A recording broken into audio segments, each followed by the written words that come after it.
Welcome on into the Brown Mamba podcast. I am your host, Casey Brown, along with my co-host, Matthew McCormick, aka the Kobe Tweet Matt guy. How's it going today, Matt? Hi, my name's Matt. I'm 22 years old. I'm 5'8", I think, and I weigh 280 pounds. And my social security number is, I don't know.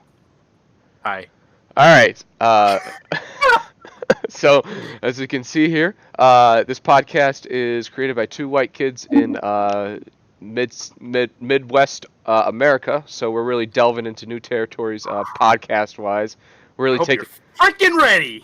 we're really taking new steps and bounds to give you the best podcast show that we can. So let's introduce ourselves a little bit since this is our first episode. Dude, I just told you my height, weight, and possibly my social security number. What else do you want? So my name's Casey. I am a 21-year-old. Hi, Casey. 21-year-old graduate, recent graduate of the Cleveland State University. Born and raised near Cleveland, Ohio. I'm a huge sports fan, big Indians, Browns, Buckeyes fan, huge Celtics and Blues fan as well. And besides that, I love sports. I love movies and entertainment. I think those are probably our two big topics that we're gonna definitely hit on. But I feel like news and like current topics and stuff like that is, we're gonna try and make this a fun time. We're gonna try and we're gonna try and deliver you just some absolute top tier garbage content, because that's what we make. That is the only thing we make. If you're looking for good content, this is not the podcast for you. Get the frick out of here. This is not a good podcast. What we do here is nothing like a good podcast. It's more of the equivalent of like a meth head's American dream. Like that's the range we're on. Dude. He's been thinking that for like 2 weeks. 2 weeks at least. Finally got to unveil that great comparison. That's a good comparison. But besides that, sports-wise, huge baseball, football fan, both college and pros, and big MMA guy. I also enjoy watching basketball and hockey. Matt, I know you're a huge football and basketball guy, and you're really into boxing. Yeah. So, yes. But yeah, besides that, Matt, if you want to introduce yourself a little bit. Hello, my name's Matt. I'm 4 weeks sober, and I like sports. I like movies. I also go to Cleveland State University, but I changed majors to film. So not only will my major not make me any money in the future, but I changed majors. So I'm still in college wasting money. So let's give it up for me. But at least you got a decent setup there. You got your mic. What kind of mic you got there? Is that a blue snowball? That is a blue snowball, even though it's white. I don't freaking know. With the pop filter? That's pop filter, $5.99 on eBay. That's the way to do it. I don't think it does anything, but you know what? It makes me look even more professional. Oh, it's falling off. Frick. So obviously, as you can see, Matt is a huge Packers fan, as well as he's a big Lakers fan. Matt really likes to deviate from the spectrum in multiple ways. And I'm a runner, except I stay with my teams when they suck. So he does stay with their teams when they suck. I'm really bad at this. But yeah, besides that, that's basically our plans for this. We're gonna kind of just wing it. Heck yeah! I think we're both generally funny guys, in different ways. We're good buddies, so we can definitely bounce off of each other. But yeah, besides that, that's who we are, and I don't know how long we plan to do this or like what frequency, every week, every month, every day. Okay, I'm leaving. I don't know what our plan is that wise, but we're definitely going to try and deliver you content any way we can. All right, so we're going to go into our first topic. The takeaways from NBA draft and free agency. This has been a wild. How many days has it been since the draft? It's been what, 2-3 weeks?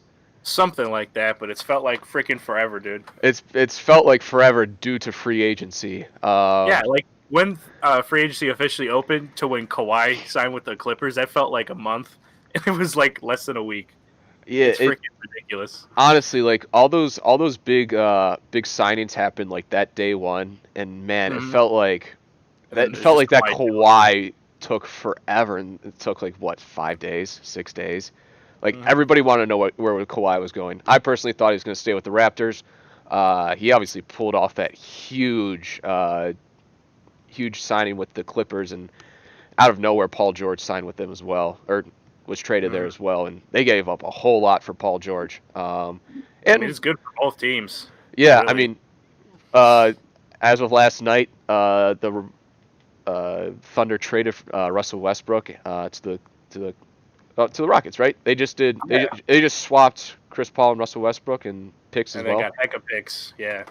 Got a lot of picks. So the Thunders are in full rebuild mode. It's going to be interesting where they send Steven Adams. Maybe send him to Boston.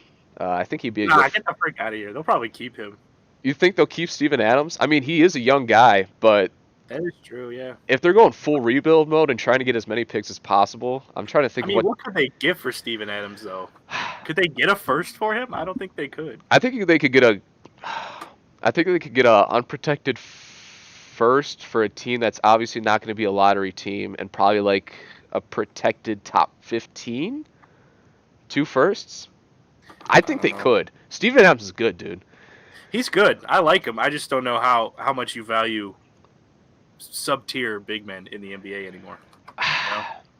Well, that's the thing. I don't know how Danny Ainge values anything. So if that trade to the Celtics would be anything, it'd probably be like 2 second-round picks for Danny Ainge to pull the trigger. But besides Danny that, Ainge. I'm trying to think of teams that really need big men who are, trying to make a playoff push. Like, uh, who does Indiana have? Indiana has Miles Turner, right? Miles Turner. Yeah. Um, I I don't know. That'll be interesting to look for. I maybe the Heat. They just gave up Hassan Whiteside. Yeah, Uh, that's a good. maybe the Heat will try and get there with Jimmy Buckets back in Check town out now. with Westbrook. Yeah. Jimmy Buckets and Dion Waiters. That's going to be a fun train wreck to watch this year. Hey, Goran Dragic. All right. Goran Dragic. It's a nice little squad if Jimmy doesn't get too big of a head, but we're talking about Jimmy Butler here, so that's going to be that. There's no hope there. That's not working. No. So besides that, we'll just quickly hit on the draft. I don't know if you saw any picks that you really liked or teams that did really well. I got freaking 3 picks that I freaking loved. All right, you ready for this? You ready for this? Let's hear it. Freaking Tyler Hero for the Heat, dude. He's killing Yep. it in summer league. Hmm. What is it? He got 19.8 points, 4.5 boards, 4.3 assists, and he looks like a freaking player. And they got him 13th overall. That's a freaking pick. That's a really good pick. I think he's gonna fit really well in that system. And he was like for a mid round pick, that's a really solid pick. Yeah, I'm surprised he fell that low. And another one I have is actually for your Celtics, freaking Carson Edwards, dude, from Purdue. He looks solid. But he was early second round pick, and that's gonna be really good for them. Yeah, I wasn't the biggest fan of the Celtics draft this year. You didn't like Carson Edwards? I thought that was a fine pick, and I think the Grant Williams pick is really good as well. I'm not Romeo gonna Lane act like I know what that is. Romeo Laneford from Indiana. That's a risky pick. His shooting wasn't great. Apparently, he had something wrong with his fingers though. Had broken fingers, so we'll see how that works. Everything I've seen is that he's a good shot creator, but like his shots just weren't falling for him for Indiana this past year. Mhm. One pick I really liked was Jackson Hayes for the Pelicans. That dude's balling out in summer league right now. He's not just a big guy. He's an athletic big guy. He is running down the court. He's blocking. He's dunking. I really like that pick. Him and Zion are going to be a really fun court to watch there, especially with all those young pieces they have now with Brandon. Pelicans are just going to be a fun team, and they have all these picks to build going forward too. Like they're looking really good. I had that question saved for later in the topic, but do you think the Pelicans are a potential playoff team, an AC team? I mean, it's hard to tell because you never know what Zion's going to do his rookie year. Right. If Zion lives anywhere close to the hype and he performs his rookie year, I mean, it wouldn't be shocking to see that team be like a 6, 7, or 8 seed. Honestly. Yeah. I mean, six is pretty big. I could definitely see them being an 8 team. I think that also really depends on how Brandon Ingram does. I've never been a big Brandon Ingram fan at all. Dude, I think he's a I big. freaking love Brandon I Ingram. think he's a glorified Ben Simmons. I do not think he. And I'm not a big Ben Simmons guy either. I'm not a big Brandon Ingram guy at all. But Ingray. You said Ingray. Oh, frick. This is going to be fun. and who they also get? They got Lonzo, Lonzo, uh, Josh Hart, Josh Hart. Great. and That's then a all of our picks for the next 50 years. yeah. So, yeah. Lakers gave up quite a lot. Lay GM is back at it again, and I don't think he's stopping. But we have LeBron, so obviously we're in the win now mentality. Yeah, So, I mean, you can't not be in the win now mentality when you have LeBron. I've been a personal LeBron hater these past few years. When he was with Cleveland, a few of the picks that was obvious that it was LeBron's doing. yeah. It was just like a head scratcher, like giving Amon Shumpert $40 million or giving J.R. Smith what seemed like $20 million for 7,000 years. How much Uh, did they give Tristan Thompson? He got a lot, too.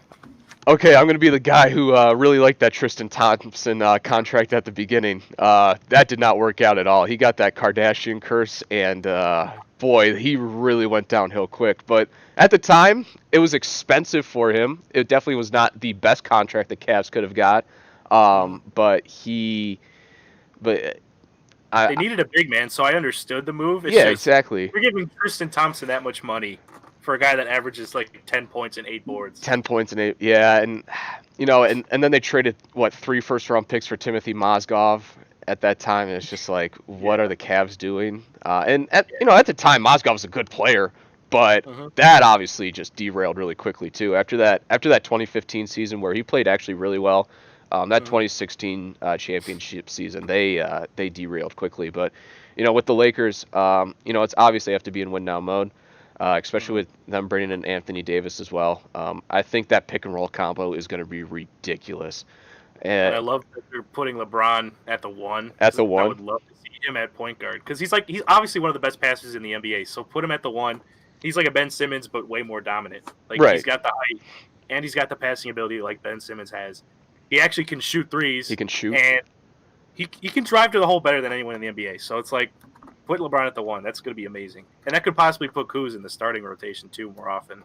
Yeah, I don't, I Which I don't, like. I don't see how Kuzma is not in the starting rotation at this point. Like you, I mean, you got JaVale or Boogie at center. You got Anthony Davis at power forward. Kuz, I mean, he's a pretty big three, but I think if you move LeBron to one, I mean, you got to put him at three. I yeah, don't know who else you absolutely. put. I don't know who their two is going to be. Um, Danny Green probably. I forgot they got Danny Green. That was a good pickup by them. Yeah, we Uh, scrambled after the Kawhi deal, and we freaking picked up everyone. See, that's the thing. Like, so I've always been a guy where it comes to it's baseball and basketball. I think football doesn't matter as much, but baseball and basketball, why get one amazing piece when you can get three really good pieces? I've always Right. I've always had that mentality. Like when the And it Indians saves money too. Right. When the Indians traded for Andrew Miller in 2016, I was more than ecstatic because Andrew Miller was Andrew Miller at that point. But at the same time, I Right. was like, they could have got three really solid relievers for what they gave up.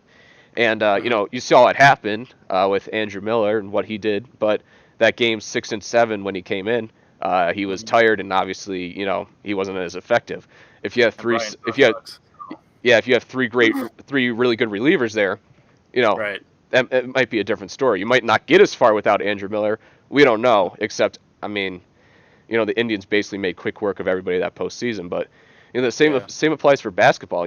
If you got Kawhi, all right, you got the three best players, like the three best rotation, in the NBA, and you Hmm. can't really ask for that. Ask for anything more than that. But without Kawhi, you're able to get a great outside shooter in Danny Green.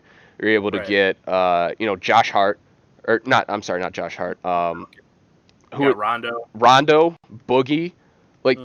that's a squad right there. Right. You're able to get a good starting squad now and a good backup squad coming in off the bench. You're not just a bunch of guys on vet minimums who, you know, they might be low risk, high reward stuff, but they're gonna probably be low risk, low reward as well. Right. So And that's what I talked about earlier. I did a YouTube video about when the Lakers got Anthony Davis, I was really concerned because I was worried they were going to go the Golden State Warriors route where they're just like, all right, we got superstars. We don't need any depth, just like the Warriors had. Right. But once Kawhi got signed, they scrambled and made sure they got some depth. And honestly, like, I'm a big Kawhi fan. I like the guy. I like the way he plays. And I want him to come to the Lakers, obviously. But I respect the heck out of the move to go to the Clippers. You keep the NBA very balanced. And the Yeah. Lakers are right in the championship contention. There's a lot of people saying the Lakers are going to be like a low 6 seed or something. I don't see it. We got LeBron, Anthony Davis, Kuz, and we're really deep with veterans. So, I mean, I really like our chances to win the championship this year. Yeah, I mean, you definitely watched more Lakers games than I did last year. Mm-hmm. But I've always been a guy where it's like if you can get Rondo on a team with LeBron and a shooter, Right. that's such a dangerous combo. And Mm-hmm. Rondo's on a team with LeBron, Danny Green, and Anthony Davis now, and I think that's just going to be such a good combo. Not every superstar big three or whatever is always going to work, but it Mm-hmm. worked for Ray Allen, Paul Pierce, and Kevin Garnett, and that's because they had a facilitator like Rajon Rondo, and Right. I really think he's going to really work well there. Mm-hmm. Um, and like I said, that pick and roll with LeBron and Anthony Davis is going to be just a dangerous Yeah. combo. You can have LeBron either pulling up or driving. You can have Anthony Davis pulling up or driving, or you can have him, pass it out to Danny Green for three. Like that's such a dangerous combo that that's not happening without the Kawhi signing. So Yeah, and Anthony Davis is an underrated big man passer. Like that dude has some good court vision for a big man and some good handles. Like he's I mean, he's easily the best big man in the NBA in my eyes. Like I can't see absolutely, anyone else. yeah, I completely agree. The Lakers had Um, one more shooter like Kyle Korver. I mean, that's going to be really scary. do you think they get a guy like Kyle Korver? I mean, I hope because I think we still need shooters. Like Yeah, Rajon Rondo's good. He's not the best shooter, no. but if we can get another shooter, that's going to be spicy. I don't know. Well, I mean, the winning formula all these years has been surround LeBron James with shooters and you'll be fine. Right. And what did the Lakers not do last year? They didn't surround it with any shooters whatsoever. Mm-hmm. I mean, I really think they're going to strive this year. And as a Celtics fan, that sucks to say, but like I really like what they did after like ragging on them this entire free agency offseason. I really like what they did. I think they're going to be a three seed. I don't think they're going to get one. I think 3 or 4 is very possible. I mean, it's too early to tell. I mean, you got all these new duos, all these new teams that are just completely new. So you don't know who's going to work together, who's not. I mean, you just honestly, it's trash to say, but you just have to see the season play out before you can predict anything like that. Right. I still think Uh, I think basketball right now runs through Los Angeles, but it's not going to be like the overwhelming like dominance like the Warriors had. Mm-hmm. If someone told me that the Clippers were a 4 seed next year and the Lakers were a 1 seed, or vice versa, or neither of them were a 1 seed, I would completely believe it because the West has a lot of parity now, but the West is still really, really good. I Right. mean, we're still talking about a Warriors team who has Steph Curry, Klay Thompson when he comes back, D'Angelo Russell, and Draymond Green. Like, I mean, obviously, they don't have Klay yet, but once he comes back, Steph, Klay, and Draymond led that team to a championship in 2015. Like, I mean, It's still really good. yeah, like you have the two best shooters of your generation and a amazing two-way player, and also D'Angelo Russell, who I really like, and he's really starting to emerge onto the scene. That's Um, something I wanted to talk about because are the Warriors actually going to move D'Angelo Russell? Because like when they first got him, everyone was talking about, yeah, D'Angelo Russell's on the move soon. But I mean, it seems like the Warriors are going to keep him. Now, the more time goes by, I don't, I like, don't, I don't see why they wouldn't. I mean, we don't know how long Clay's going to be out. We don't know if it's going to be 6 months. We don't know if it's going to be the entire season. We don't know how long Clay's going to be out for sure until he actually comes back. And like that was one of my questions as well. Is will he be on the start of the Warriors? Start on the Warriors for the 2020 season, or will he even be there after the trade deadline? But it all really depends on Clay. From everything it seems like they're holding on to him until Clay can come back, and still even that's a then, good idea, man. yeah, I agree. And So would you put D'Angelo Russell at the 1 and then move Curry to 2, or I like how think would that work? see that's the thing because D'Angelo Russell's a really like ball dominant guy. He can spot up shoot. So I mean, probably put him at the one and Curry at the two, just because Curry's just I mean, so. Curry's a little small for the two, but I mean, the dude's a Yeah, shooter first. but I mean, when you have a potential for three of your guys on your starting roster to drop 10 threes a night each, Right. you really don't need that defense. And we will see how Curry just adjusts to the two if they do decide to put him there. We don't know if he's going to get banged up or anything. Curry, he's not Right. injury prone, but he's had a problem with injuries every single year he's been in the league. At least when He's he's not been. getting any younger. Yeah, he's not getting any younger. That ankle's still obviously bothering him. Hmm. So it'll be interesting to see what they do. I guess they should move Curry to the two and Clay at the three, but Clay's still not a really big three guy. Um, He's a great defensive player. yeah, So I mean, it's not a stretch to put him at the three. no, But if, I absolutely mean, you not. got D'Angelo Russell. I mean, that 1-2-3 up top is going to be really nice. Unless they I just mean, I have. Oh, mhm. I'm sorry for interrupting, but unless they just have Curry and Clay starting, and then just have Russell come off the bench for like 28 minutes a game, and just have him as your sixth guy, and I I mean, that mean, works too. you have the best sixth man in the league coming in for like what 28 minutes, 30 minutes a game maybe sometimes, depending on. Tell that to Lou Williams. Lou Williams will fight you if you think Yeah, six man. exactly, like Lou Williams. Like Lou Williams is a starter on a lot of teams, Oh but yeah. you just move him to the six. You have one of the most effective bench players coming off on your team, and that really revitalizes. They lost Iguodala, so they That's huge. that is huge. So they do need that spark off the bench, and you Hmm. know they got Jimmer Fredette on the Yeah. bench now. So we'll see how that works. But no, I mean, for anybody saying like the Warriors like just don't have a chance, or like they're still not like the overwhelming favorites. I mean, they're not the overwhelming favorites, but like to They're not. count to count They're in them the conversation. to count them out is absolutely ridiculous. Just Mhm. because, like I said, they have the two best shooters of their generation. Steph is easily. I think Best Steph. shooter of all time. He is. I think Steph's the best shooter of all time. And Mhm. if people say Reggie Miller and Ray Allen. Steph is so much better. Like what he's done in his time and the numbers he's put up, like blows Mhm. Reggie and Ray Allen out of the conversation. And I mean, you he's know, gonna beat Ray Allen's 3-point record pretty soon, isn't he? uh, Especially with the pace he's been on. yeah, I'm pretty sure you're right. Like he is not far off career wise. I'm looking that up right now. Yeah, Steph's at 2483. Oh, okay. So he'll beat Reggie Miller this year as long as he stays healthy. So Steph's at 2483. Reggie Miller's at 2560. So Steph will definitely beat that.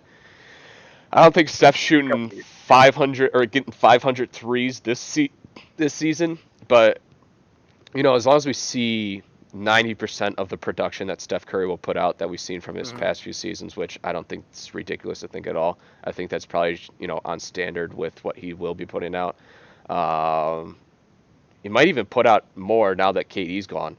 Um, you And the know, thing about Curry is like he could spend a really long time in the NBA because yeah, he's just such a good shooter. He could have a career like Ray Allen, where Ray Allen in his prime was just like a full tool player, and then near the end of his career, he was just a 3-point shooter, yeah, and exactly. that worked great. Right. Like Curry could be an amazing bench player come like 5 or 6 years in the future. Like he's gonna still be a great player. Yeah, absolutely. And like, when Curry drives to the hoop, he doesn't really get hit like the other guys. Especially with that Right. like with that teardrop Hmm.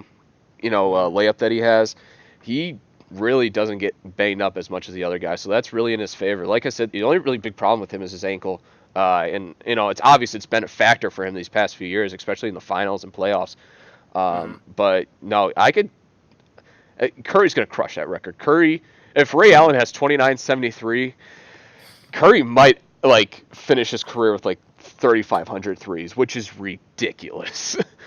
It's just something that like right now you can't even fathom anyone beating that. But I mean, Yeah, the NBA has been so 3-point heavy these few years. You just never know what's gonna freaking happen. and like after this season, I mean, well, it depends how when Clay comes back, but he'll probably enter maybe 11th all time.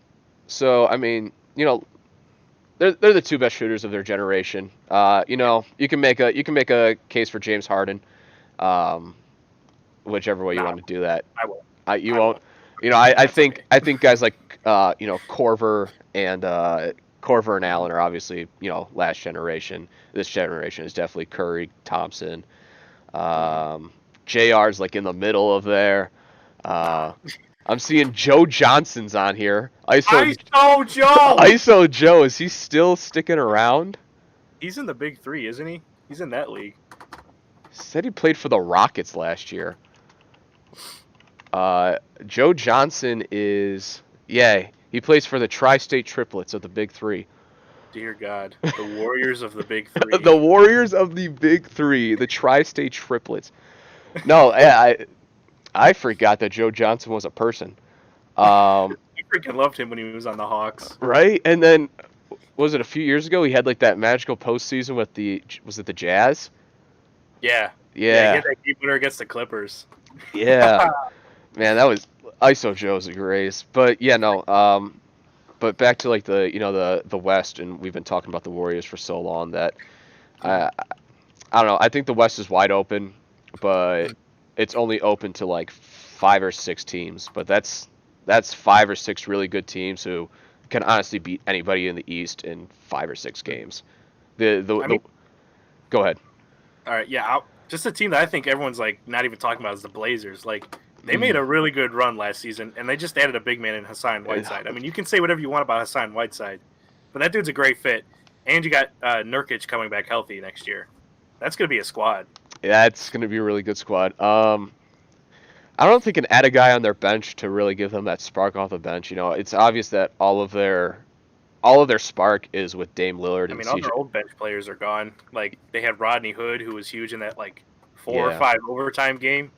Evan Turner, I don't know where the heck he is anymore, but did he sign anywhere else? I don't even know where Evan Turner I went. didn't even know Evan Turner was still in the league. Not, but like Evan Turner, man, what a legend. he is with the Hawks, who Hawks, will man, we'll he's a go with the nobody. Hawks. The Hawks have had an incredible offseason. Mhm. But yeah, I mean, I think you're right. The Trailblazers, I mean, they were a 3 seed last year in a really competitive West. And Mhm. I really like what they're doing. They really do need that 6 man off the bench. That's something that we'll see maybe around trade deadline time if they can't get. The Nuggets, I think played definitely a lot better than what their record is. They Better were than what they they actually are. overperformed. They overperformed. There we Right. go. They definitely overperformed last year. But they're still a really good team. Nikolai Jokic is incredible. When you have a big man who's just constantly putting out triple doubles, Mhm. that's so incredibly invaluable. Besides that, I'm trying to think. Who did the Jazz add free agency wise? They added Conley, which I think was a really nice get for them. Having Conley and Donovan Mitchell, and Donovan Mitchell. did I say Donovan? Dude, you keep cutting out, so I'm like, what are you trying Oh, to am say? I? Yeah. No, you're good though right now. Yeah, no. Having Conley. Who else? Yeah, Donovan Mitchell. Who else is on that team now? Gobert, Who? Rudy Gobert. Rudy Gobert. That's who I They was looking. signed Bogdanovich. They Bog, signed for a bench, and Ed Davis. Those are two good signings. Yeah, they got Jeff Green now, who say what you want about Jeff Green. He is still he's a very valuable veteran you can have on your team. Yeah. I think people when he had that little stint with the Cavs, that kind of like put a sour taste in the mouth for everybody. Right. But literally everybody had that stint with the Cavs during that season. That was such a train Jay wreck. Crowder. Jay Dude, Jay, Crowder. Jay Crowder, Isaiah Thomas, that Oh team my. was not good. They were grasping for anything to just push LeBron to another finals. Yeah, but I like mean, it worked, but I feel like yeah, you're right. But like I feel like when that team was put together, like there was like some legit stuff right Mhm. there. But just none of those guys personally put it together. The Jeff Greens, the Jay Crowders, Isaiah Thomas is like that was like a legit squad that they had. Just they didn't Mhm. none of them put it together. Right. But I think Mike Conley and Donovan Mitchell are really going to pair well. Conley's exactly what you want in a veteran star. So besides that, Is he? Is he coming off an ACL injury, or what is he coming off of? I know he was injured. Conley, Hmm. And he's uh, up there in age, but I still feel like he's got a few good years in him. he went season-ending surgery on a heel injury, so Mhm. Achilles, I would guess. Something like that. But I mean, he's what 33, 34 years old. Yeah, He's still got a few good years in him, yeah, especially now with the Jazz. He doesn't have to carry as much of a load that he did in Memphis. yeah, exactly. He's probably got like one or two more. I don't know if you'd count Mike Conley as a superstar, but like definitely Very good starter. he's a very good all-star. Like I'll say that like Mike Conley's a very good all-star. He's probably got like one or two more good seasons with that. And then after that, he's a really, really good role player. Like a really good veteran role player who's, I mean, been through all of besides the finals. I don't know how you can't ask for anything besides that. So I And he's thought, the kind of guy like if you put him on the bench, he's the kind of guy like you need your stars to take a rest. You can put him in charge of that offense, and he can give your stars some rest time. yeah, And keep like if like your guys are down like, like 14, he can get him off the bench and he's making like a pretty solid like 11-0 run with the squad you have on there. Like Mhm. I have all the faith in the world with Mike Conley. He's a former Buckeye and all that good stuff, but Right. you know, I he's so underrated. And Mhm. everybody gave the Grizzlies crap when they signed him to that max contract. They're like, "You're giving Mike Conley $30 million a year," which Mhm. with the contracts these guys are getting now, $30 million is pretty cheap. It seems like, Right. but like he's done nothing but earn that contract. So besides that, the Spurs, I mean, they're only going to be good because of Doc. Or I'm not Pop. Pop. The guys with the three-letter words. They're only good because of Pop. LaMarcus Aldridge and DeRozan. DeRozan are good players, but Hmm. that team is just built off of just how good Pop is. I mean, and the Spurs made Spurs moves all free agency. They added solid pieces around for their team, and they're gonna be a playoff team next year. Right. Like, there's no keeping the Spurs out of the playoffs Yeah, I as mean, long as Pop they is there. they did miss out on Marcus Morris. That Yeah, was that was rough. kind of weird. I mean, leave it to the Morris twins to like, just keep on just causing trouble. But they added Rudy Gay, or they kept Rudy Gay and Mhm. uh, Damari Carroll. Is that's the name, right? That's a thing. Yeah, I'm sure he's somewhere. I'm confident that you maybe have that right. But yeah, no. Besides that, the Spurs are your classic 6 seed team where it's just like, all right, yeah, they're a good team. If you sleep on them, they're gonna beat you. But like Right. when it's playoff time, that team's going nowhere. And I mean, but look what they did against the Nuggets. I mean, they gave them a hard time. You have to take them seriously if you want to beat the Spurs. yeah, But yeah, I think a point of that though is also the Nuggets just overperforming all year. Like we had that stigma of like, oh, this is a legit 2 seed team. I don't know if they're a legit 2 seed team last year, but like you're right. I mean, the Nuggets were no seeing them up there, the and then you're Nuggets like, the all right, Nuggets they're were gonna no fall. yeah, the Nuggets were no scrubs. Like they were a Right. legit team. Besides that, the West is looking pretty. So I mean, obviously the Clippers. That entire roster is ridiculous. Patrick Beverly. They added Avery Bradley, which as a Celtics fan, huge Avery Bradley guy, one of the best two-way players in the NBA. Besides that, they have Gallinari. They have Wilson Chandler. Hey, Avery Bradley's a Laker, dude. He ain't a Clipper. Avery Oh, Bradley signed you're with the right. Lakers. You're right. The Lakers did add Avery Bradley. Mhm. That's another great like addition to them. You have a guy who can shoot threes with LeBron and then play great Right. defense Mhm. on the backside like uh dude, Lakers are good. Dude, Lakers are deep. Like Lakers are freaking good, yeah. yeah. So, all right, now I'm looking. All right, now I got the oh, okay, that's a little different. Now I'm looking at the Clippers roster as of right now. They still got Lou Williams, I freaking love Gallinari. Lou Williams, man. Lou Williams is a freaking monster. What he did in that playoffs was ridiculous. I mean, That team should have got swept with against the Warriors, but he took them to sixth. yeah, you say what you want about like getting into players' heads.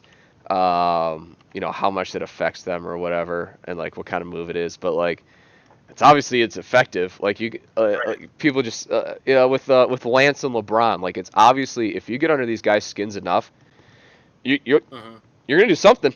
You are gonna do something. So let's see. Yeah, they Whether added it be positive and making their games better, or right, or just exactly, or else you're get in their head. Yeah. yeah. So yeah, they added Kawhi, Paul George, uh, Gallinari. Oh, I can't pronounce this guy's name. Shai Gillis Alexander. Shai Gilgeous-Alexander, I think. Gilgis, yeah. Something like that. So I mean, they got a solid squad. Did they trade him? Did they not trade Gilgeous-Alexander? There's so Yeah. many freaking free Oh, agents. okay. So they traded Gallinari and Gilgis Alexander for Paul George, Yeah, as those well two as 4 unprotected first round picks. Dude, I don't know if Paul George is worth that much. He was an MVP candidate last That year. was worth it only because that's the reason they got Kawhi. Yeah, exactly. So Basically yeah, I traded mean, you can basically look at it like they traded those guys in 4 first round picks for Kawhi and Paul George. Yeah. In that 'Cause way, Kawhi wasn't going yeah. to the Clippers if they didn't get Paul George. Right. So besides that, I don't know. I think they still got a solid. They got Harrell. I think they still got a solid bench, solid squad and all. And Kawhi and Paul George are going to do their things. It's obvious Paul George didn't mind being the number 2 guy. I guess it's obvious he I mean, didn't he was mind. kind of. He didn't mind sharing the court. Yeah, right.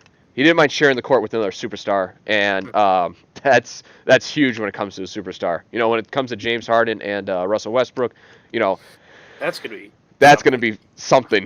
That is going to be something. Or Jimmy Butler and Deion Waiters. So yeah, no, that's going to be something. Besides that, I really liked what the Kings did this offseason. I think people are really sleeping on the Kings this year. They had such a hot start at the beginning of the year last year. But I think the Kings are just a really young, solid team.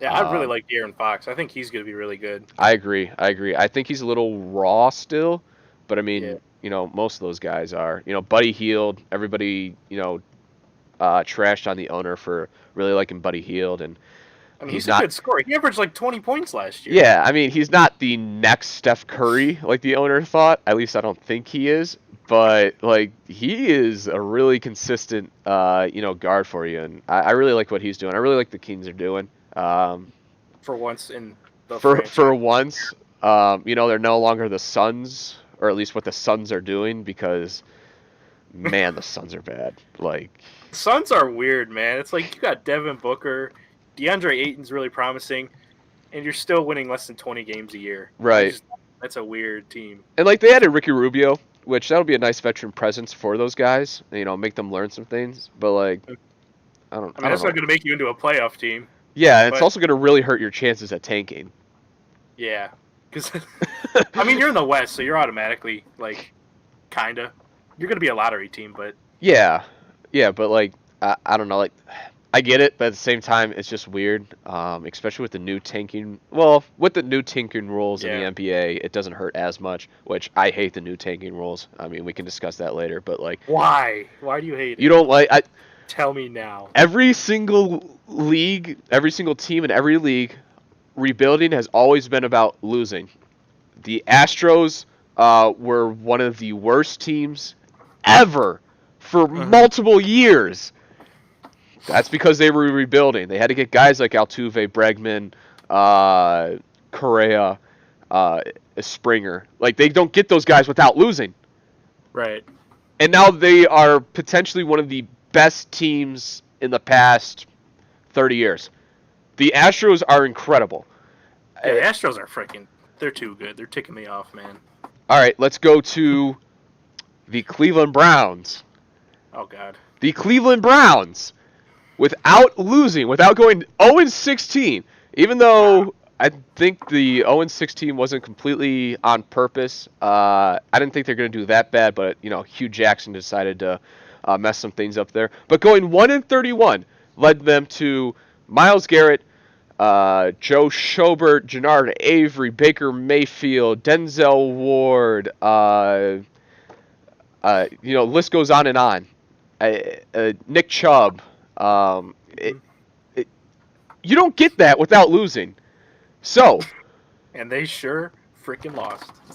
and you know what's good for the league? Do you know what is good for the league? It's good when you have losing teams suddenly become good, like the Astros became or the Browns became.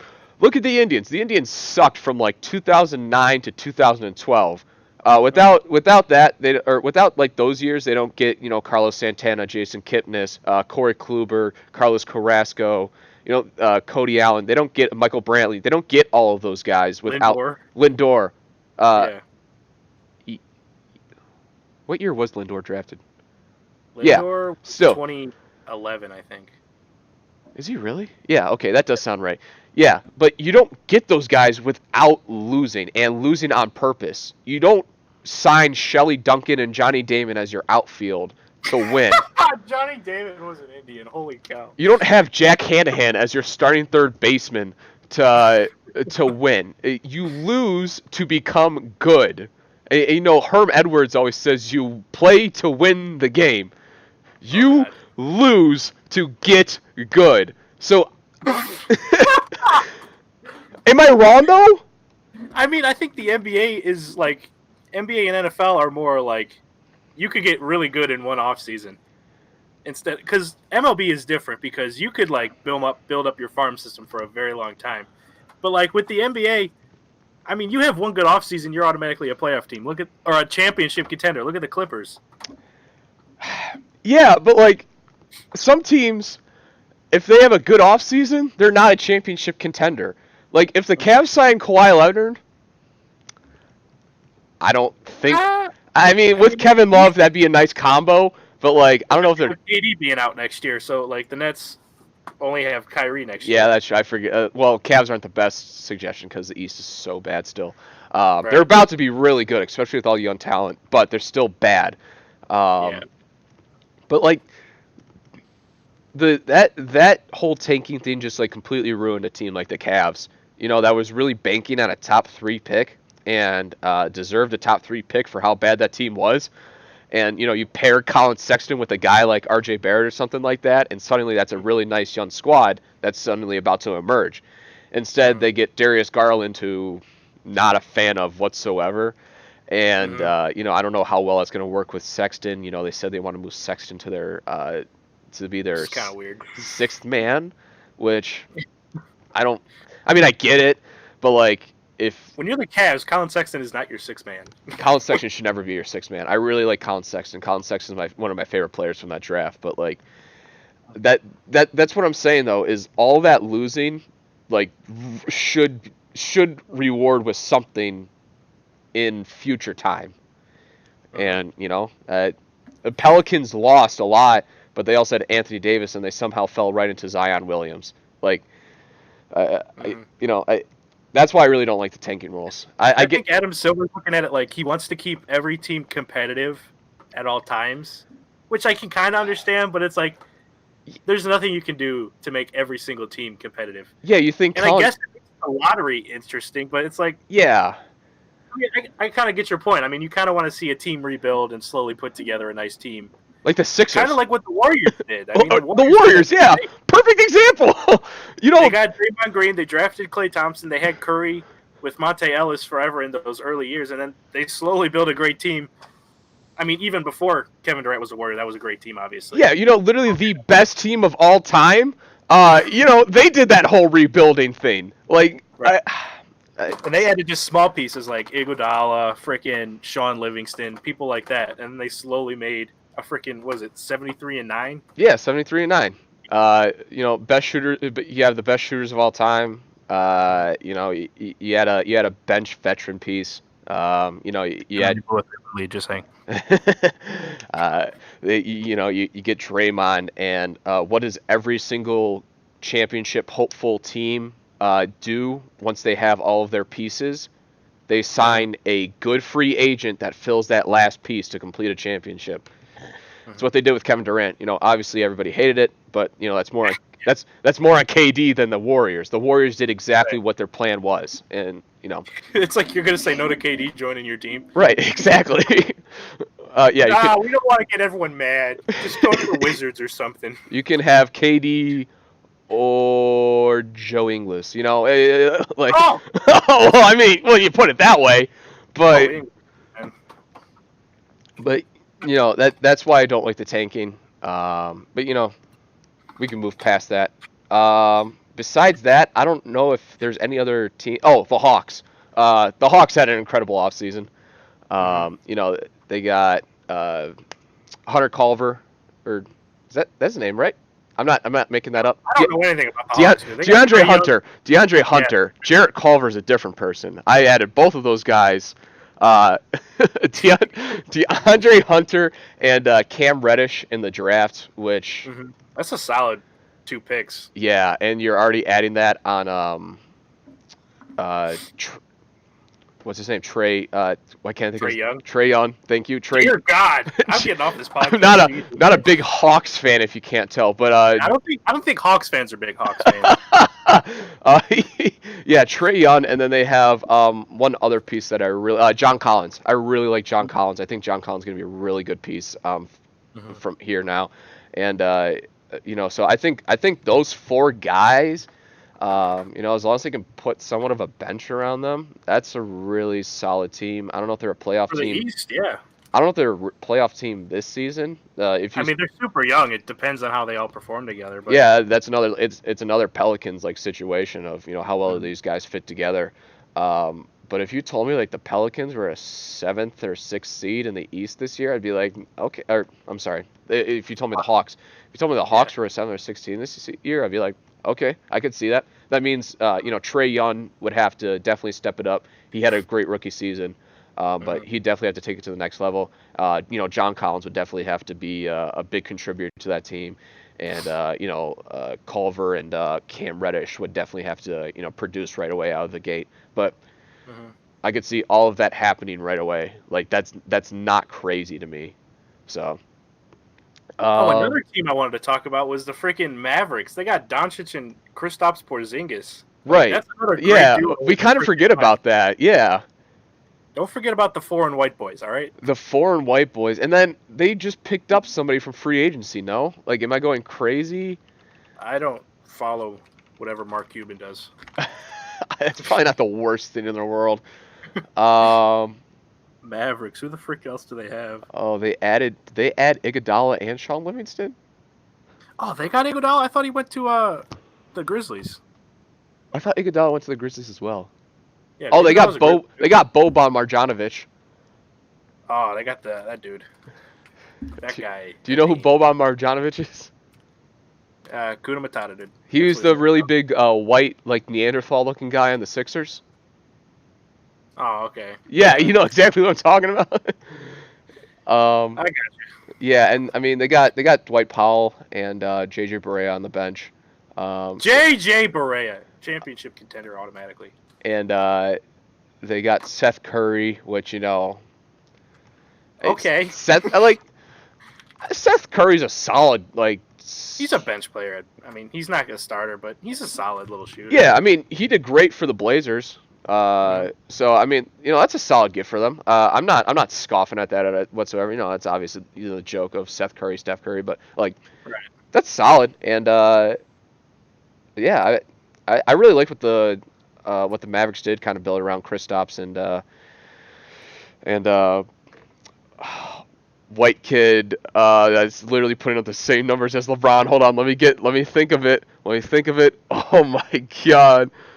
Why can I not think of white kid with the fade? Okay, what's his name? Doncic. Luka Doncic. Luka Doncic, you got it. I'll freaking shoot you. No, I like what the Mavericks did. Yeah. Besides that, I don't know if there's any other teams you want to hit on. I'm not really into dating basketball teams, so I will not hit on any of them. Thank you for that. Celtics got Kemba. Wahoo! You downgraded from Kyrie to Kemba. You get 80%. Block out Horford. You get 80% of what Kyrie is for 0% of the drama. That's a fair trade. And What are the Celtics gonna do next year? What are they gonna do? I mean, they're gonna make the playoffs as like what, like a 4 or 5 seed. They ain't gonna do nothing, man. you're right. I think 3 seed, but go ahead. I think What? I think Jason Tatum definitely went into a sophomore slump. I don't see him putting out those numbers again. I think part Are of you a that. Jaylen Brown fan? Huge Jaylen Brown fan. He's really emerging as one of the best two-way players in the league. He's definitely a guy who's going to get you like 20, 25 a night. Hit big threes. You don't think so? 25 points for Jaylen Brown? What? You don't think so? For real? Am I just on drugs and don't know the Celtics? You don't think Jaylen Brown can? I don't know about consistently, but I mean, I can see him having 25-point games. I can't see him averaging 25 points a game. no, I don't. He's not going to average 25 points a game. But I think all right, we're friends again. I think he can definitely like average like that 19 to 21 point range, and then something, yeah. And play great defense while he's at it. I really like Jaylen Brown. They added Kemba, who's a lot more willing to facilitate the ball than Kyrie Irving. I've never been a Kyrie Irving fan. You know that, Matt. I love to watch Kyrie Irving play. He's one of the best players to watch. Obviously, I hate all the freaking drama that he brings, but drama, just like. Oh yeah, you lived it as a Celtics fan, because I was never really a Cavs or Celtics fan, but. Well, yeah, that's the thing. We live near Cleveland, so like I'm so aware of what the Cavs are doing just through like peers and listening to sports talk radio and everything. Like I'm so aware of what the Cavs are doing, and I watch them from time to time. And I never liked Kyrie as your point guard. I like Kyrie the person. Kyrie or not. Kyrie the person. Never mind. No, not that. Not that. You gotta throw that away. Kyrie the player. Kyrie the player is one of the most exciting players I probably will ever get to watch. He's one of the best finishers around the rim. He makes magic work with those late 3-point shots. He is incredible as a player. He's not a good point guard. He is not a good point guard at all. Unless you. No. Unless you put him with LeBron, where LeBron's basically the point guard. Right, exactly. Like he's not a good point guard at all. He's a great player, not a great point guard. And that a good point guard is something that needs to strive in Brad Stevens' system. And he didn't really get that. And then when Terry Rozier came in and shot about 30% from the field off the bench, it's really what like ruined the Celtics this year. So I think Kemba is a lot more willing to distribute and facilitate the ball, and that's going to help with wing players like Tatum and Brown, and it really depends on what they do down low. I was really banking on that. Center now. That is a good question. Who is their center? Because they lost Horford. Is it Aaron Baines? No, they lost Aaron Baines. Oh, they're not even in the playoff conversation then. What the heck are we talking about? Right now, the only guy I can think of that is their center is he's playing really good in the summer league. Oh boy, here we go. Do you know who I'm talking about? No. Taco Fall. Oh, that big dude? Yeah. Like, he's playing pretty solid, especially for a big guy. Like, his legs look like they're about to give out any second, though, so that's going to be something to look for. Yeah, he'll be good 20 games a year before he has to get knee surgery every freaking time. Yeah, so center-wise, I don't think they have a center. Like, that, I was really hoping they'd get DeMarcus Cousins, because I think if you had DeMarcus Cousins to that team, that one's scary. They're a number one team in the East. I don't know. Maybe the Sixers would still be ahead of them. Sixers lost a lot. They lost Butler. Did they lose Redick? Where did Redick go? Frick, man. Redick got like a small. He's with the Sixers again. Like he got like a really team-friendly contract. He got like 12 a year, which at this point is a team-friendly contract, I guess. But like. No, if they would have added Cousins, that would have been a dangerous team. But they got Robert Williams, who was a draft pick last year. Didn't really show much this year, but everyone's saying he's going to have a good second year. He's really. I think he has the world at his fingertips. Especially with like Brown and Tatum at the wing and Kemba Walker at guard, and I think we keep on forgetting that they have Gordon Hayward. Like, oh hey, like this is his first full off season finally recovering. Just the same as Paul George. People always try and compare those two, but Paul George had a full season and off season to recover. Um, so I think Gordon Hayward's definitely going to be a lot better this year. I don't think we're ever going to see the same Gordon Hayward again. But Nah, you don't need the same Gordon Hayward. You need like 75, 80% of what Gordon Hayward was doing like his last couple years in Utah. And, that's an all-star player right there. And so if you can get that guy, I don't know if they plan on taking him off the bench or moving him to the 3 and having Tatum play the 4 and Brown play the 2. I don't know if they're planning on doing that. Like, that'd be solid. But, that'll be interesting to see. They got Marcus Smart coming off the bench, who a lot of Oh people. yeah, he's still a player. You don't like Marcus Smart? I don't know. I just forget he exists sometimes. He does exist. Marcus he's not gonna like overwhelm you offensively. He does get hot sometimes. I think he's a solid role player. He's definitely a very solid like sixth man to come off the bench, facilitate the ball. Shoot. He's still Lou Williams though, so don't even. Right, you're right. Shoot threes, play great defense. And they added a couple guys from the draft, so that'll be interesting to see what they do. Man, I can't think of any other teams that. There's the Nets, which I don't know how much you want to talk about the Nets adding KD and Kyrie. It's all depending on how KD comes back, because an Achilles injury is so freaking unpredictable, especially with KD. I mean, he's not old, but he's getting up there. He's in his 30s, isn't he? It's just you don't know how he's going to come back. But like at the same time, you can't just not like go after KD. Like, you know what I'm saying? Like you just can't not offer him a contract like the Knicks did. Right. So we'll talk he about. wasn't going to sign with them anyways, but just the point that they didn't even try. We'll talk about the Knicks. I actually have some positive things to say about the Knicks. I know, but like, what are we doing here? That was the dumbest thing I heard. Was like, oh yeah, they're just like so worried about the Achilles, which they're rightfully so. You're allowed to be worried about that. Obviously, you're worried about it, but I still think KD will come back and yeah, he'll be a 20 to 25 points a game guy still. Yeah, you still got to try for it. He's still an incredible big man that can shoot. Like, there's no guarding KD, even if he isn't the same KD. He's still going to be a great player. Right. So I think Kyrie's actually going to strive in that system they have in Brooklyn. They a lot better than Boston. Yeah, a lot better than Boston. They're coming off D'Angelo Russell, who those two kind of play the same. They're very ball dominant, a lot of ISOs. They're still going to be able to kick out the ball, to like an open 3 guy, if they need it. But those are definitely two similar types of players, even though Kyrie's just miles beyond better. But I really think Kyrie's going to strive in that system. I don't know how well he's going to do with KD coming back, especially since KD's such a ball dominant guy too. But KD can also catch and shoot, so that really does help. Saw with the Warriors. Yeah, exactly. So it's all going to depend on how well Kyrie's going to work with KD, not how KD's going to work with Kyrie. So we'll see how that happens. The Pacers.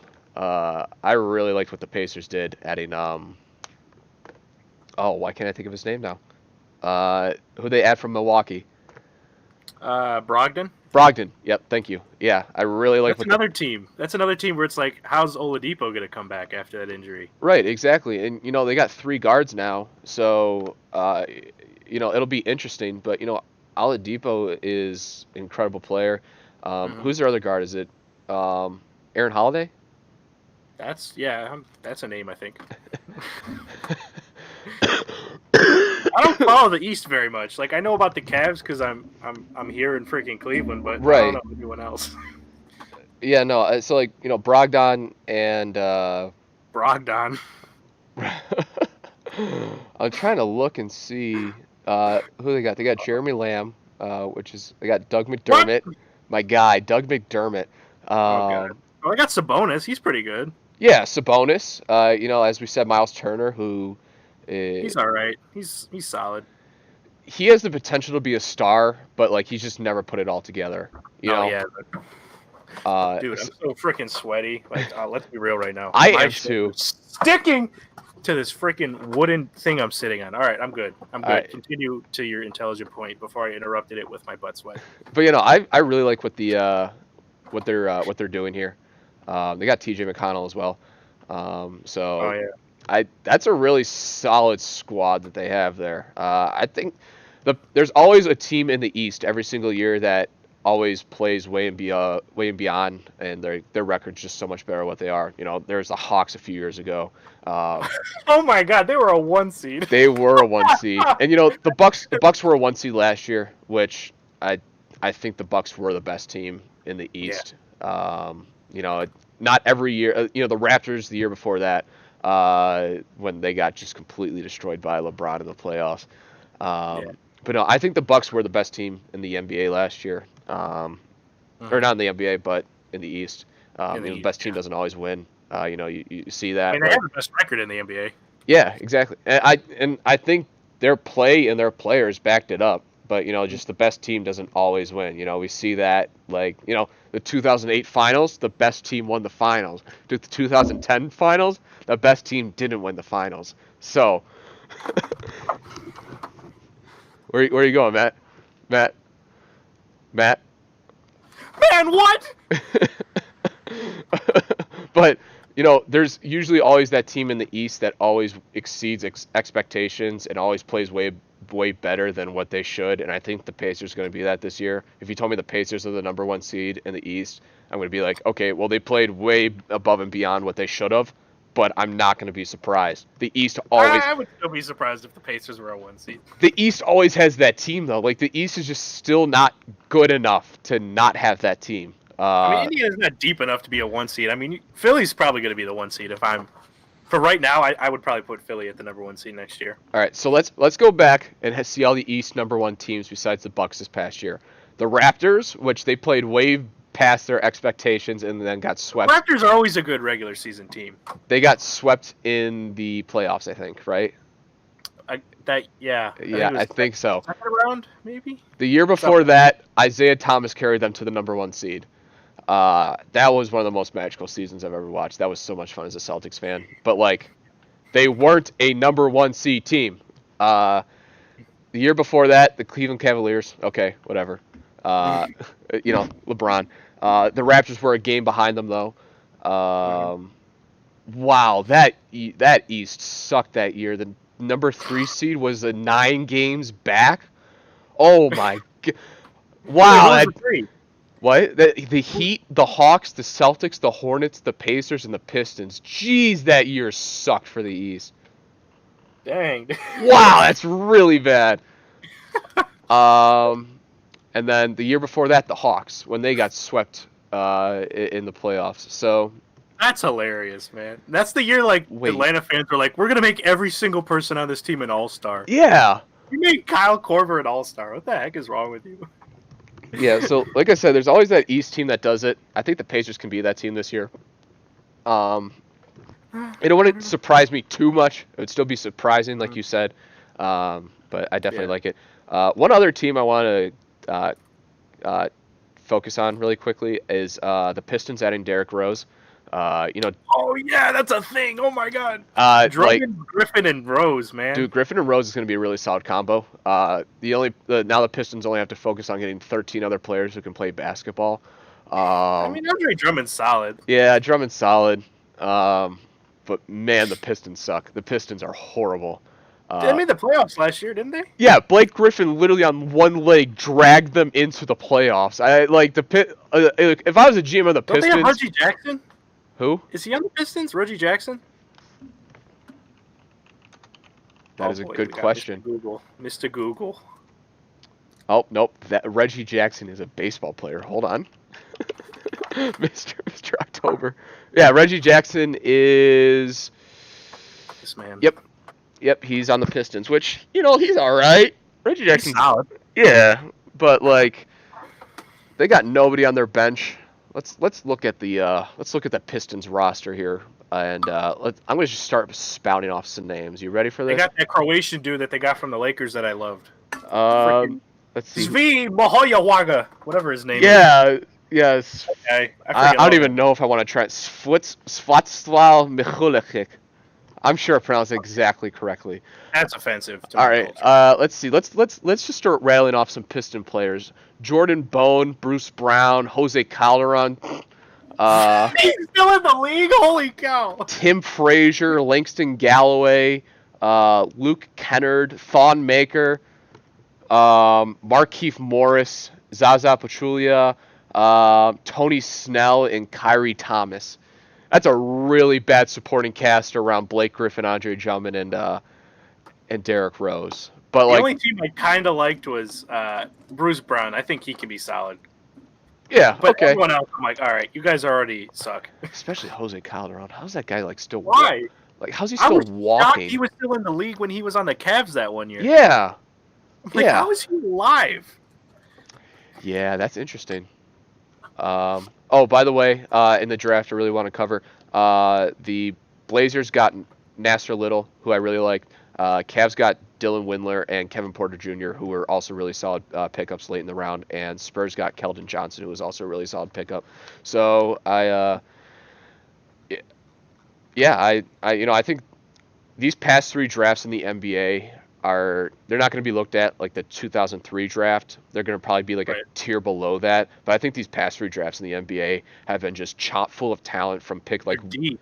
Yeah. they are really deep. Like I, every single year you're just like, okay, like that guy's good. That guy's good. Like you're going to have those guys who are above the rest. The Zions, the RJ Barretts, the Right. Ingrams and Simmons from a couple years ago, and I'm trying to think who was last year's like top picks. Last year was freaking wasn't it was it Mitchell? Was it Mitchell? I don't know. That's He it. wasn't the first overall pick, but he should have been rookie of the year. He should have been rookie of the year. Ben Simmons, It was, it DeAndre Ayton, oh yeah, DeAndre Ayton. Marvin Bagley. Oh yeah, Solid. I forgot the Hawks traded Luca. Oof. I mean, they got Trae Young. Trey Young. Colin Then they Sexton, got another pick. Kevin Knox. Mo Bamba, Michael Porter. Yeah, we'll Uh, see how he comes off of injury. Julius Alexander. There's names. There are names, and even like these past 4 years, like that Tatum draft or the I'm With sorry. Lonzo, De'Aaron Fox. Yeah, Cruz was second round. Fultz, which say what you want about Fultz, but I think once he kind of figured out like I think he has a impingement in his shoulder or something, which Something. I feel like would definitely affect your shooting. Frank Nikita, who I think is solid, but Wow. Dennis Smith Jr., who I'm really big on, but seems like nobody else is. What did he do last year? I don't He even averaged know. like 19 points a game with the Knicks. Really? Yeah, I don't really follow anything. Oh yeah, he is a Nick. Holy cow! yeah, he was in that Kristaps trade. Yeah, yeah, yeah. So I like Dennis Smith Jr. What is his? Oh, 14 points a game. Never mind. Oof, Yeah, what the heck, dude? oof. That's a yikes. That is a yikes. But yeah, no, this has been some really deep drafts. It's really going to help with the parity in the league, even though like it's really starting to reset. So Mhm. that's going to be a cool thing to see is just how much young talent. We saw with the MLB. The MLB these past couple All-Star games is you got your Vlad Juniors, your Ronald Acuñas, your Francisco Lindors, Ozzy Albies, Shane Biebers. You have all this young talent just suddenly emerging onto the scene, and the Mhm. NBA is about to see that really quickly because like right now the NFL is mostly run by like the guys who are like 26 to 32. I think would probably be like the fair I probably mean, be you got Mahomes, you got freaking yeah, Baker coming up. Mahomes and Baker. But like besides Trying to think that, of anyone else. I mean, how old's Russell Wilson? He can't be that old. Russell Wilson's like 29. He was a part of that 2012 draft with Luck, RG3, He's and 30. Whedon. Yeah, Russell Wilson's 30. That's kind of surprising. Wow. Andrew He just Luck's Andrew Luck's 29. got, Man, I remember when I told everybody that Andrew Luck's going to be a Hall of Famer when he was drafted. Oof. I mean, he could still be a Hall of Famer. He had a pretty good year last year. He has to have some really good years and stay healthy. Like those few years with the Colts where like he But just I mean, got.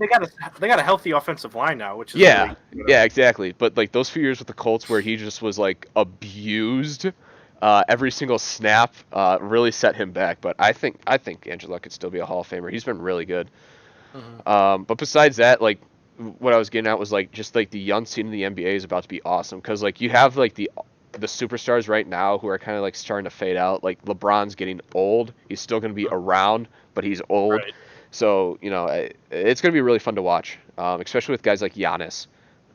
Yeah. Just about to. This is If a you big offseason for Giannis, though. Like, he's got to develop some kind of a shot. Because he got exposed in and the like playoffs. it's Right. there somewhere, but like he just needs to keep developing it. Like he's made more 3-pointers than Ben Simmons, so that's Okay, cool. I'm close to almost having more three-pointers than Ben you Simmons, have man. as many 3-pointers as Ben Simmons does in the NBA. Um, I'm a legend. you are a legend, but like I yeah. So I don't really know how to else to follow up that point besides it's been great. Mhm. So let's see. I had some questions and hypotheticals, but we covered literally all of them. I had one. Are the Hawks a 5 seed potential team? I think they're definitely a playoff potential team. Depends how John Collins does. What is this going to be? A second year, third year? Trey Young second Yeah, year, and then obviously the two guys that got Reddish and Hunter. I mean, shoot, it's the East. It's freaking it wide is open, the dude. East. It is They wide could open. they could be a freaking they could slip into the 3 seed somehow. I don't freaking know. Yeah. Um. All right. I'll ask the Chris Paul question. Where's Chris Paul on opening day? What jersey are you wearing? I'm still not sold that he's going to be on the Thunder. I think.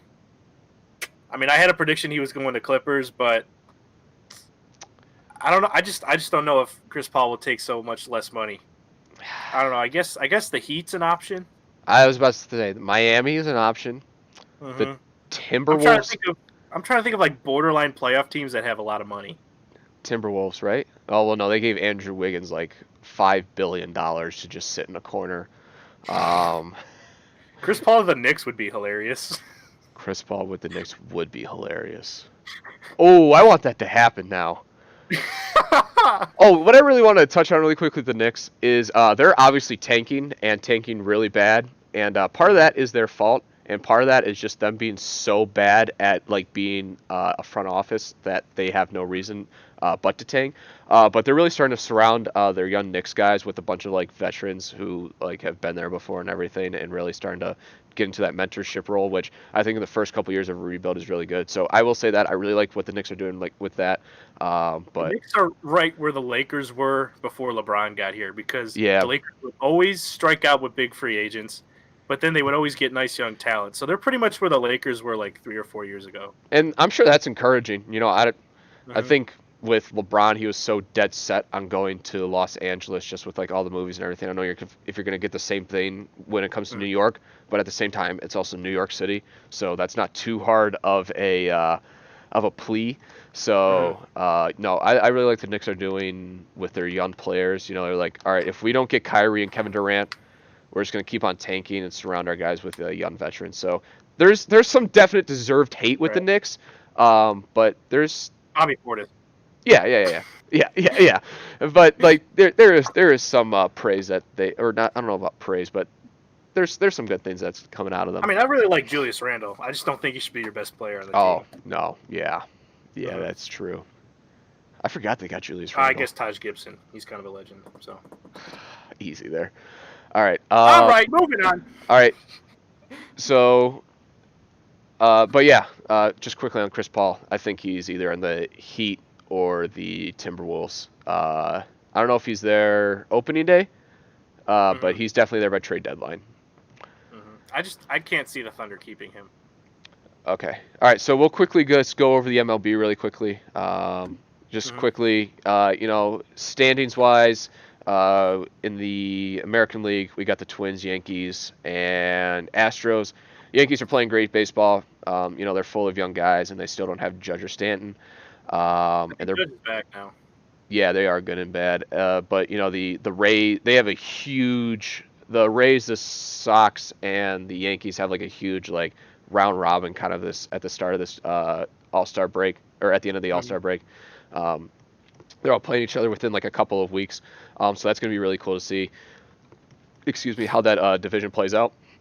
Oh Mhm. man, Central wise, Twins are playing the best offensive baseball we've ever seen, I mean, they've and been kind of slowing down recently. yeah, that's Indians are only 5.5 games back, I think. yep. They're 5.5 back. They play a 3 or 4 game series starting today. Yep. So that's going to be really Fresh interesting to day. see. I think with the Twins, like everybody like saw like the numbers they were putting up this year. Hmm. It's so unsustainable the amount of offensive production that they put out, and their Right. pitching is there. It's just not incredible. It's not going to blow you away. That it was so unsustainable that the Indians might be able to pull off a miraculous like 11 game back comeback or something like Mhm. that. We'll see what happens. I think the Twins are still a good team. I think they're still a wild card team. I don't know if they're going to win the wild card game if they get in, or I still have questions about if the Indians can keep up their pace that they've been doing in what yeah, since June they've been killing it. But like with I'm guys like just Roberto scared. Perez and Tyler Naquin really producing. Oh my God, Roberto's been killing it this year. I'm like, oh God, because I was so sad when we got rid of Yan Gomes, and I'm Right. like, okay, so Roberto's our full time catcher now, but he's been killing it this year, Right. and Yeah. Naquin's been solid too. Who? Naquin, Yeah, Naquin's been great. Kipnis is like not horrible. Um, Carlos has been having his best year Carlos Santana's having ever. a career year. I freaking love my man Carlos, and he's killing it, man. Jose Ramirez is starting to finally find a swing, and With the Indians have been calling up nothing but a bunch of young guys to pitch, and they've Mercado's been a good ad too. Mercado's a jump start for them in the two hole because they had Leonis Martin barely hitting 200, in the Mhm. two hole, and Mercado comes up, plays solid defense in center field, and is hitting like 290 in the two Something hole. like that. You can't ask for anything besides that out of a rookie. And there were some question marks about him striking out, but he's been really good. But the Most Indian. rookies always have strikeout problems when they first come up. Yeah, exactly. But the Indians had nothing but a bunch of young guys come up. Zach Plesac, Jeffrey Rodriguez, Aaron Savell. They've had nothing but young guys come up and like pitch for them because of Kluber, Bauer, and Carrasco and Clevenger all going down. So Bauer's starting to get it back together, Bauer though. is starting to go. Or I'm sorry, not Bauer. Did I say Bauer went down? But Kluber, But he didn't go down yet. yeah, I mean Bauer was basically ineffective his first 2 months playing. But Mhm. Clevenger, is finally starting to come back. Mhm. Kluber starting to throw, I think, and Yeah, Carrasco. We don't know how long he's going to be out with his leukemia. He said he plans on coming back by that would possibly be amazing. the end of July. He said he wants to try and come back by the end of July. I don't see that happening. That's freaking That's crazy. incredible. Isn't he Um, doing like chemo or something? Isn't he getting treatment? I feel like he's getting treatment. I don't know what he's getting treatment. I'm not a doctor, believe it or not. Um, Yeah. but he said he wants to at least try to start throwing by in July, if not coming back and play. He said he wants to come back and play, which is incredible.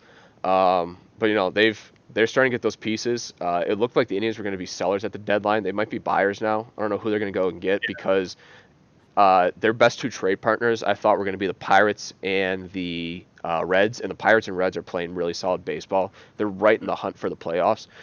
So those two trade partners, they may not be able to convince to sell to them too much. Mhm. So that'll be interesting to see. Astros are playing great baseball. They play a set with the A's, I think, coming right out of the All-Star break. So that Mhm. might shake up the division depending on how well the A's play. And then to the National League side, I don't have this pulled up. I should be a professional. The only thing I saw about the National League was I started laughing because the Nationals are ahead of the Phillies, and that's freaking hilarious.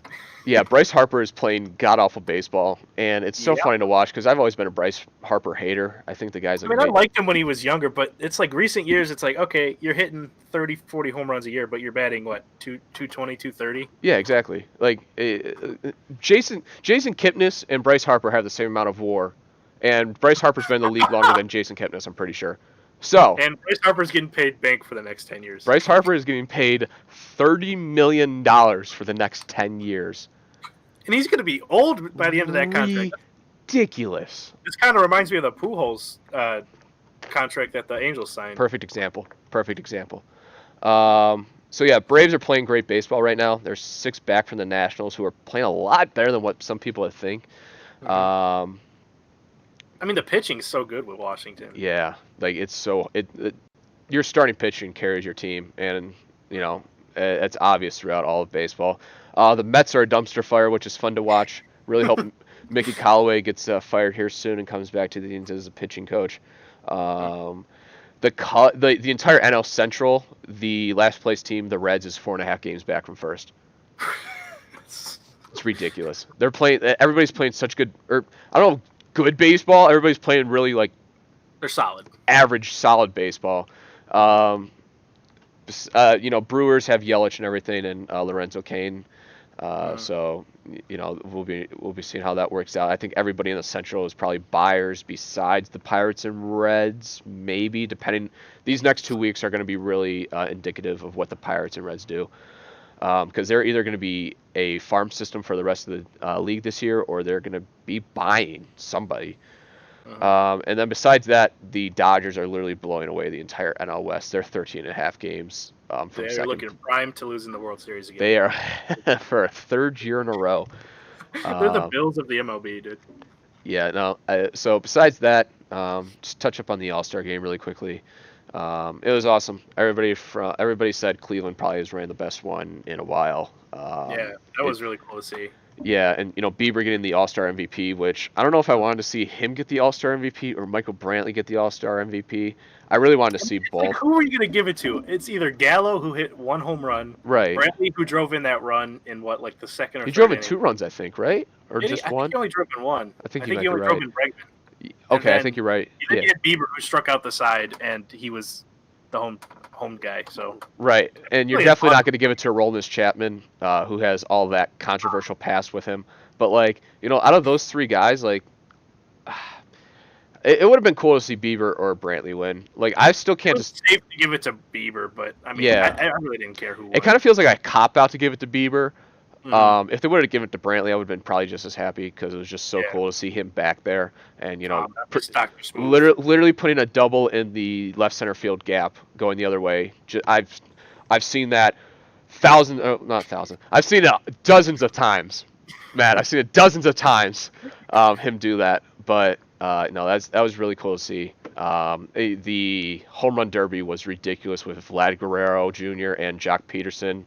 That And I was just happy to see Santana in it because I never Yeah. thought I would see Santana in the Derby. And like he didn't do as bad as what I thought he was going to do. He did He had okay. a slow start. He kept hitting line drives, but he got it going the final minute and a half, mid 2 Yeah, minutes. I'm fine with that derby performance by Carlos Santana because what you want to see from your guys in the derby is hitting line drives so they don't slump in the second half of the Right. year. Completely Yeah. fine with Carlos Santana losing the first round but hitting line drives. It sucks that Pete Alonso won it, but like at the same That was time, so annoying, dude. yeah, I but wanted Cunha or Vlad Guerrero Jr. to win. I don't like the tournament play anymore. I've never been a big fan of the tournament play. I've always been a fan of these top 4 guys advance, yada yada yada. I think Yeah, that I would have think been, that's way better. but like we wouldn't have got that Vlad Guerrero, Jock Peterson. Yeah, that's true. So it has its ups and downs. I But think maybe you should have a head-to-head thing in the first round, and then after that you can just drop that and go with the top performers. yeah, Move that to the second might work. round. I mean, I just love what they did with the timed setup. Such a good idea. Such a good know. idea. Mhm. So yeah, that's been a lot of fun. It's been really cool to see the kind of public opinion on Cleveland and how well the All-Star game went. So that was awesome. All right, so Matt, are you ready for the top 5 wide receivers in the NFL? I'm so freaking ready. I made a top 10. I Alright. also made a top 10, 5 honorable mentions. Oh, this is Um, the first time hearing of this. all right, all right. Do you want to do like 1 and 1, 2 and 2, or do you want to do our top 5, top 5? Dude, I think we should just stick with top 10, dude. And then we should Okay. just Yeah, that works. one at a time just say who are number 10, number Ooh, 9. top 10. Go from Okay. there. All right. I'm going to change around a couple guys really quick because I'm looking at it. Come on. All Commit. All right. Yeah, that looks good. Okay. I Good. think I'm All right. ready. All All right, right. who's your number 2, dude? Do you want to say our number ones at the same time? Because I think we both have the same number ones. It's hard not to. Are you ready? Oh, no, I'm 3, scared. All right. 2, 1. DeAndre Hopkins. Yeah, Hopkins. Yes, Okay, freaking yeah, love DeAndre Hopkins, man. he's so He's good. a monster. So I'm gonna say this. You're gonna notice out of the 4 of my top 5 guys, all of them have bad quarterbacks. Oh I God. That includes DeAndre Hopkins. I do not No, like Deshaun Watson whatsoever. I think he's a I think he's easily the best quarterback Hopkins has ever had. well, yeah. That's not saying much when he's had Brian Hoyer and a bunch of other guys. Freaking Whedon, TJ Yates, TJ. freaking. Who else did they have? They had Tom Savage. Yeah. So It was a dumpster fire. yeah, he's the best one. Tyler. Oh, excuse me. I think Yeah, dude. that Deshaun Watson is a glorified Dak Prescott, and I think Dak Prescott's garbage. So there's that. Don't skip this. All right. So I think our number 2s are probably going to be the same as well.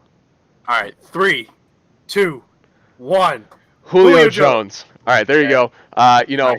Julio Jones also has a garbage quarterback. Not a fan of Matt Ryan whatsoever. He's not garbage. He's on par with Matt Stafford, okay? he is a glorified Kirk Cousins. And he blew a 28-3 lead. And he blew a 28-3 lead. I do not like Matt Ryan whatsoever. I think Matt Ryan's a fine quarterback, but he is not a good quarterback whatsoever. He's not going to win you a Super Bowl. No, obviously. They're lucky they got that far. Yeah, they are. All right, let's go with your number 3 first. I think my number 3 is going to surprise you a little bit. So. I got Antonio Brown, number 3. Okay. Who do you have? I have the New Orleans Saint wide receiver Michael Thomas. What Michael Thomas did with an 85% catch rating on 125 receptions on 147 targets is mind-blowing. I don't think people realize how mind-blowing that is. Especially, he did it just right out of the gate as a rookie, and then he just keeps getting better. And so he had Ted Ginn on his other side, and Ted Ginn's a fine receiver, but the ability to kind of just mismatch and guard heavy on Michael Thomas and what he was still able to do is mind-blowing. I was a huge fan of him coming out of Ohio State. I think Michael Thomas has probably the best move after catch in the NFL. He has eyes in the back of his head. So I think the Browns drafted Corey Coleman over Michael Thomas. I don't want to talk about that. Because he's faster. But 125 receptions, 147 targets, and you get an 85% catch rating? That's absurd. I don't think it's absurd. He's not gonna burn you downfield, but he's gonna catch the ball and get you a first down every single time. It's ridiculous. All right, so I put Antonio Brown number 3.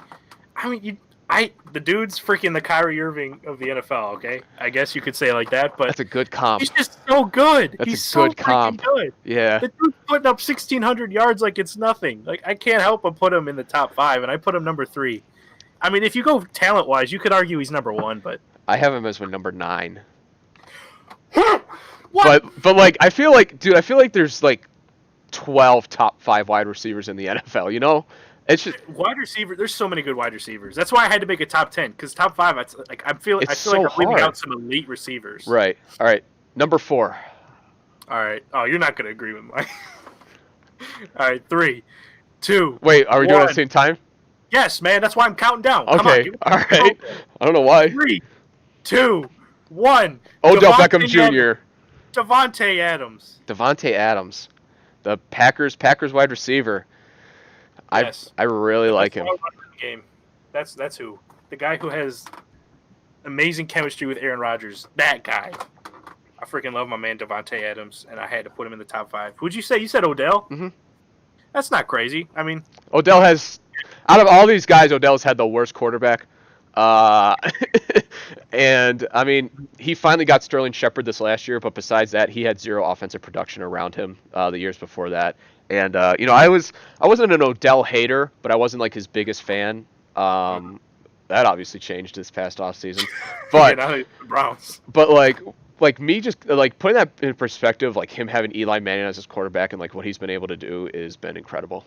All right, so your number 5 guy, who do you have? Because I have another kind of dark horse who I really like, but I have Michael Thomas number 5. Okay. So we already touched it on him. I mean, he was close to being 4. I was switching Davante Adams and Michael Thomas back, but I put Devontae Adams ahead of him because I'm biased and I love Devontae Adams. Okay. All right. So My that's my number reason. 5 guy is a little bit surprising. Uh, If you say Adam Thielen, I'm going to leave. no, Adam Thielen is my 8th guy, I think. Okay. All Mike right. Who you have? Evans is my Oh, number okay. All right. 5. That's not bad. Mike Evans, another guy with a bad quarterbacks. Uh, James. Jameis and Fitz. Um, it, He's had 1,000 yards every year he's been in the league. he's so good. Like he's the only reason Johnny Manziel got drafted.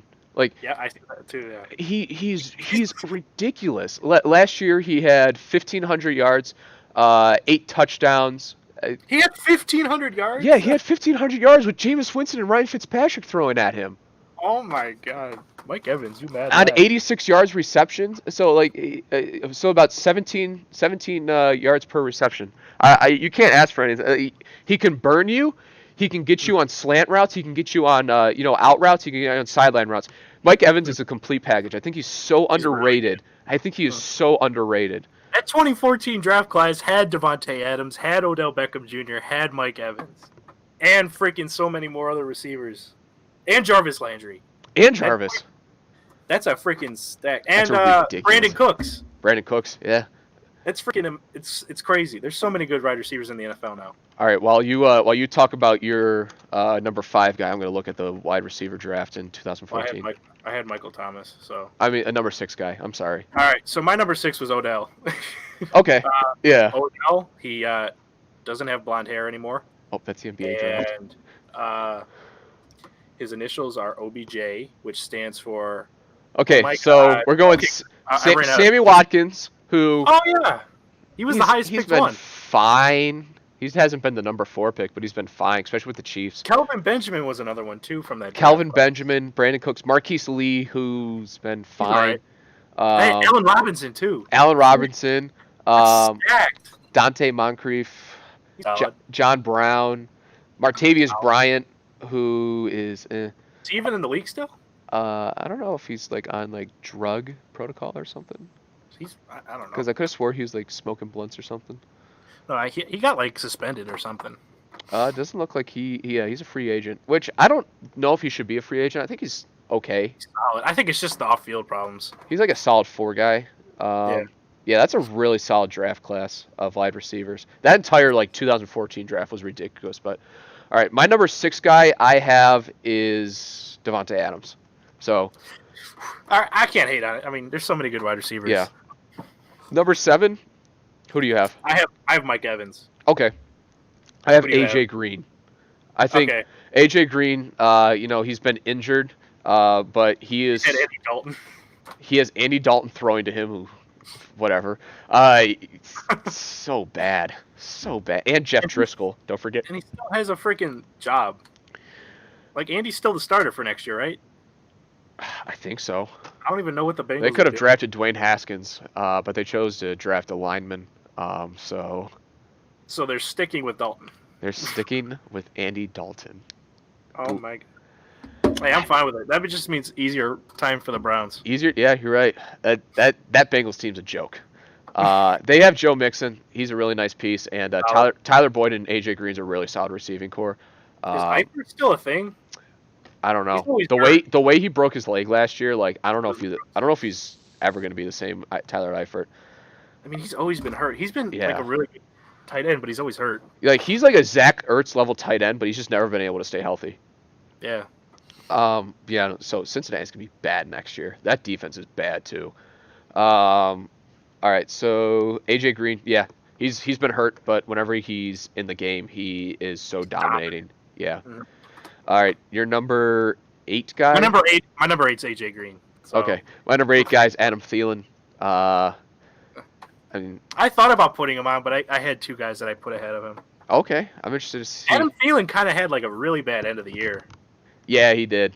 Well, that might just be because Kirk Cousins is so bad. Diggs is there too. Which Diggs is there. Targets away too. Yeah, that's a good team, but you have Kirk Cousins. It could be off. Why the Vikings got to be good, man? Good Kirk Cousins as your quarterback. All right, your number 9 guy. I got T.Y. Hilton at number 9. Ooh, Ty was like the first guy I left off this list. Yeah, Ty is just such a good route runner that I couldn't leave him off. Yeah. Plus, he's got really good chemistry with Andrew Luck, Hmm. and Cole's got a lot of weapons now. They drafted Paris Campbell from Ohio State. They got They added a bunch of weapons. Eric Ebron, Marlon Mhm. Mack is their running back. That's a really good Yeah, team. Uh, yeah. my number 9 guy is Mr. Big Chest himself, Antonio Brown.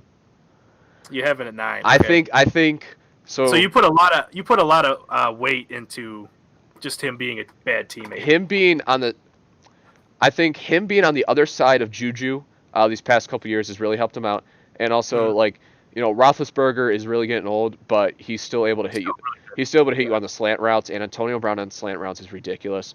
So I Mhm. think that's what kind of like produced to his, a lot of his stuff. Mhm. But like, I don't think him in Oakland this year.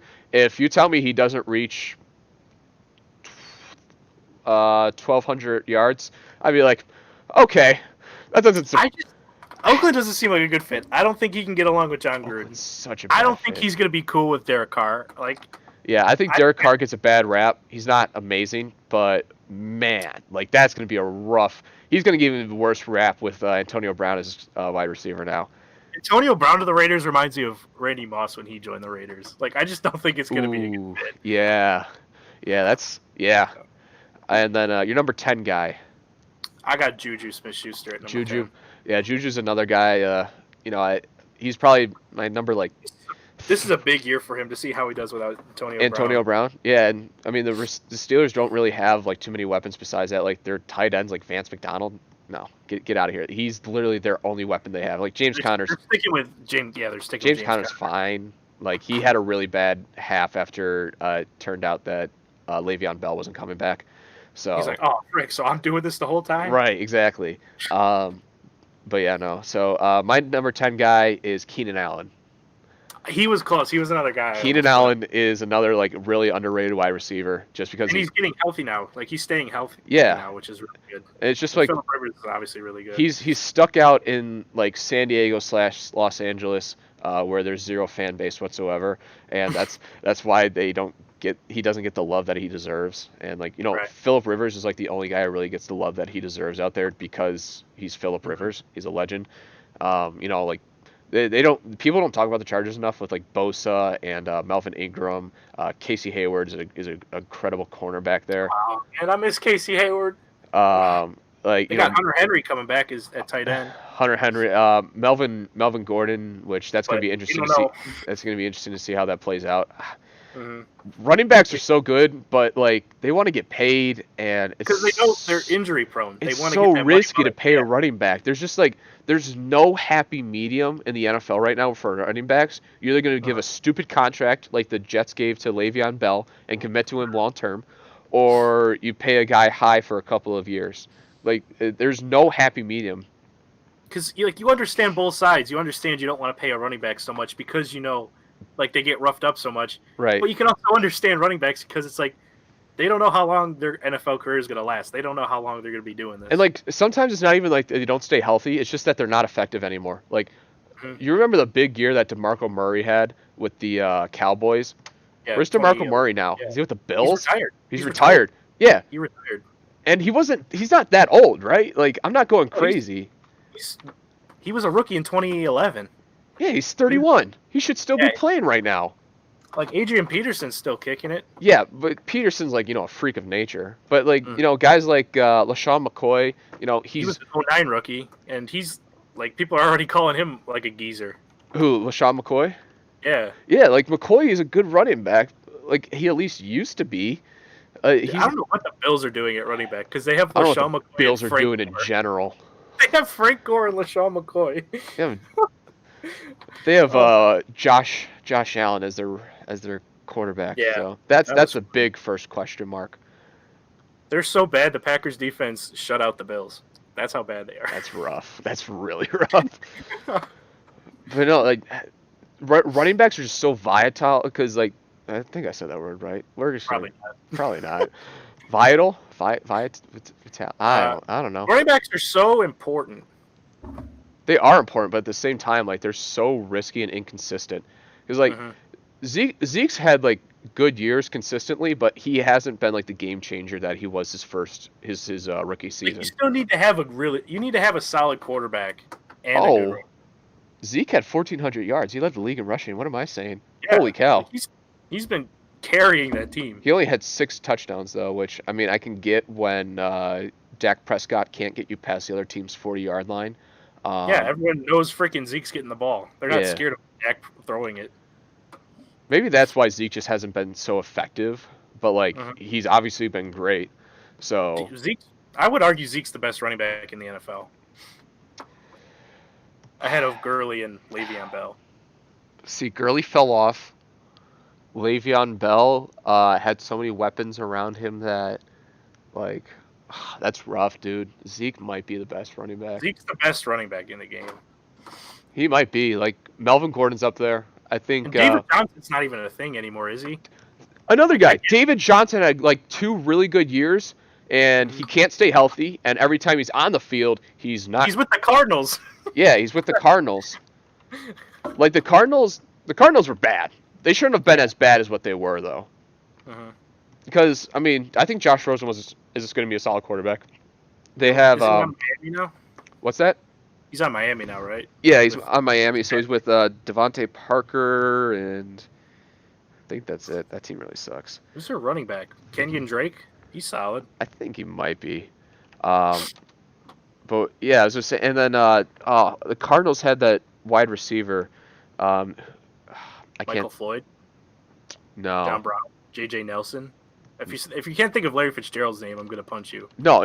I'm very aware of Larry Fitzgerald. They had a rookie wide receiver last year who I really like, but like he's more of a slot guy, and that's where Fitzgerald fits Mhm. better. So let me look really quickly as Christian Kirk. I think Christian Kirk's Oh gonna yeah, be Christian Kirk from Chris, yeah. yeah, Christian Yeah. Kirk's gonna be a stud for them. Kyler Murray coming in, which that's gonna be interesting to try and figure out how that dynamic's gonna work. Yeah, we'll see Um, what he does. I've never been the biggest Kyler Murray fan. I think he's fine. I think he's gonna be an okay NFL quarterback. Yeah, Um, I didn't really watch too much of him in college. but yeah, but David Johnson had 940 yards last year, 7 touchdowns, which that's How many fine. carries did he have? How many carries though? 258 attempts, That's so not too bad. 3.6 yards per attempt. So You that's put David fine. Johnson, you put David Johnson on a good team. He's a top 5 running back. I mean, Maybe, he's already still a maybe. top 5 running back. Yeah. Yeah, so we might want to do a top 5 running back because like I feel like after like Zeke, it's a really It's weird. like There's yeah. like a gap. Like after like Zeke and Gurley, there's a really weird gap. Mhm. So yeah, like that's And like running backs change so much. So like you could do a top 5 receivers list, and this list could like hold up for 3 or 4 years. But if you do a top 5 running backs list, it's going to be different every year. this list has basically been like pretty close to the same for the past like 2 or 3 years. You're right about the Yeah. running backs. Like you could put Saquon on that list and he could be completely Oh yeah, Saquon's a thing. Saquon is so good. Hmm. Yeah, I feel so bad for Saquon. They're probably gonna put like 10 guys in the box and And just then be they like missed out on Haskins. Oh my god. Haskins and got Daniel Jones. Dude, they're gonna. I'm telling you, they're gonna put 10 guys in the box and just be like, yeah, have Eli and David Jones throw it and see what happens. Just see what happens. Who did they have at receiver? Sterling Shepard going to be your number 1 guy? Which Sterling Shepard's a good receiver. Oh, he shouldn't be your number 1 though. He might be in a couple years. He might be the best number 2 receiver in the league. He should never be your number 1. Uh-uh. So, yeah. Besides that, I don't think I have anything else. This went on for a pretty good amount of time. Yeah. I'm happy with how this turned out. Yeah. I mean, first time. Obviously, we're gonna get better the more we do this. You know. Ideally, we will get better. Yeah. We could get worse. There's a good chance that both of those happen. Yeah. I'm actually betting on us sucking the more we go on. Well, yeah. I mean, you're on here, so of course that's gonna happen. But All right. all right. But besides that, I really enjoyed, this doing it for the first time. I really hope we can keep doing this a thing. This was actually a lot of fun. Yeah. Um, I think we should take this as like a test podcast just to like, it's like our pilot. You know. I think we're gonna take yeah. what worked from this thing and obviously drop what sucks. Right. Everybody's pilot always sucks. Right. Unless you're Breaking Bad. Unless you're Breaking Bad. Everybody's pilots always suck, but you always just got to look at the good things from it, and I think we'll find some good stuff from it. So, yeah, there's some redeemable qualities with this. Yep. So if you are somehow watching this, I don't know how you're watching this. I don't know how you heard about us whatsoever. We have a Twitter at Brown Mamba Show. We're probably gonna just start putting this on your YouTube page, I guess. We'll probably see if we can't put this on like Apple Music. Yeah, I still gotta figure out how that stuff works. Yeah, I don't know how any of that stuff works. But we recorded it, so. But we recorded it, so we have it. I don't know how. Yes! We got to take the next step after that. We're gonna put it on vinyl and sell it. Yeah, we could. That's an idea. But yeah, so we'll probably just put this on our YouTube as well as try and figure out how to put this as a podcast app, like Castbox or I don't know. Something. I don't know. We'll figure that out. Believe it or not, we were very prepared for today. So. No, we weren't. But yeah, no, I'm really looking forward to keep on doing this. This was a lot of fun. So, Matt, I don't know if you have anything else to say. But... I do. I have a great closing. Ooh. This is how. Oh, please tell me this isn't going to be a stupid joke. It's going to be great. All right, I got to scoot over here. Oh, no. All right. Today, we're going to end this podcast with a story. Oh, jeez. If you gave a mouse a cookie. All right. Just cut me off whenever you're bored, okay? All right. Page 1. If you gave a mouse a cookie. There's a lot of title pages that I have to flip through to get to the good stuff. If you gave a mouse a cookie. All right, Brown Mama Show, episode 1. Thanks for listening.